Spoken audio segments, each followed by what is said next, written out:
हिंदवी आणि स्वराज यांना दोघांना इव्हिनिंगला काहीतरी रोज खायला हवं असतं.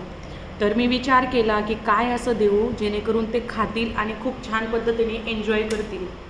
सो मी विचार केला आणि इंस्टाग्रामला चेक केलं. समोर एक रेसिपी आली आणि ती खूप छान झालेली आहे. टेस्टी पण आणि हेल्दी पण, म्हणून दोघं मुलं खूप छान खात आहेत.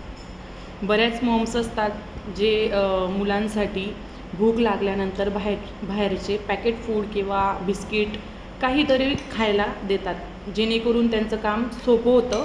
पण असं न करता जर मुलांची काळजी घ्यायची असेलच खरोखर तर ह्या पद्धतीने घ्या आणि ह्या पद्धतीने खायला द्या, जेणेकरून त्यांचं पोट भरेल, त्यांना प्रोटीन भेटेल आणि ते चांगल्या पद्धतीने एन्जॉय करून खातील. अशा रेसिपीज ट्राय करा. सो मला तुम्हाला एवढंच सांगणं आहे, मुलांवर लक्ष द्या आणि हेल्दी रेसिपी खाऊ घाला. बाय.